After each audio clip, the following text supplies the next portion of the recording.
feels like something like unprescribed medication. It's like, it's the only aspect of my life where I'm in the boat, I'm not worrying about my mobile phone where it's going off, and it's just rowing on the Swan here in Perth. It's just amazing.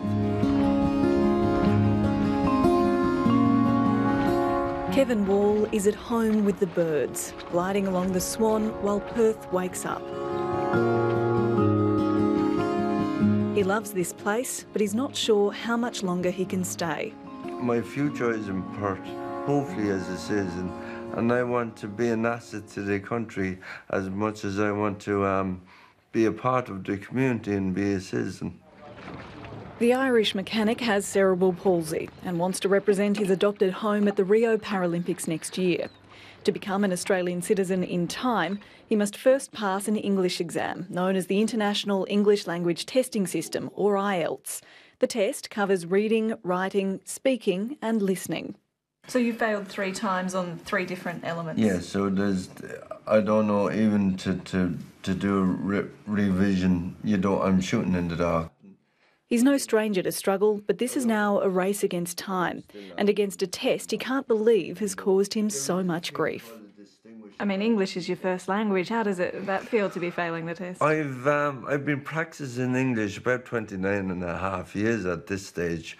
I would have thought that I mightn't be up to the level of a senior graduate in Cambridge College or something, but I think I've a proficient use of the language, and it blows my mind to say that something what I would think trivial in my whole story hold me back from potentially something I've been aiming for the last 5 or 6 years. Have you ever had a visa cancelled? No. Kevin Wall's migration agent, Richard Coates, says his client is far from alone and that it's common for tradespeople from Great Britain to struggle to meet the level of English the test demands. On average, I would say 90% of the skilled area would be deficient on one of the bands by about 0.5.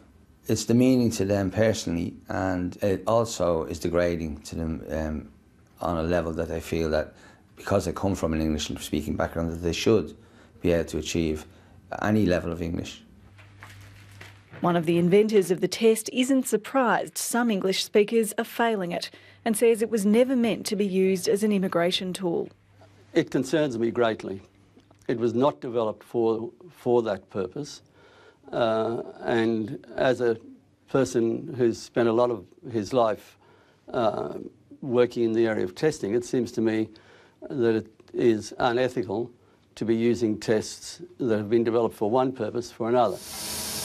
He's written a submission to a Productivity Commission inquiry, warning of a skills shortage unless skilled migrants are able to choose between a wider range of tests. The candidates have the option, at least, of taking tests that are more appropriate to their language experience and their language needs. In other words, that are more appropriate to the real language that they have and the real language that they're going to need. The Immigration Department declined an interview but told 7:30 there are 3 other types of English tests applicants can sit. The department said IELTS is also used by Canada and the United Kingdom for immigration purposes.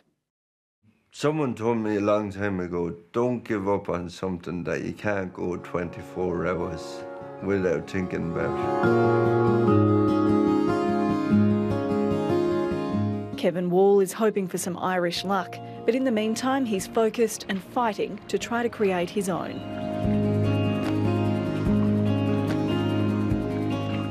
For Australia to embrace me as a citizen and hopefully have a chance to be on the Australian squad, it's my goal. I'm very passionate about my sport, and for me it's the ultimate in all my goals is hopefully to represent this country next year.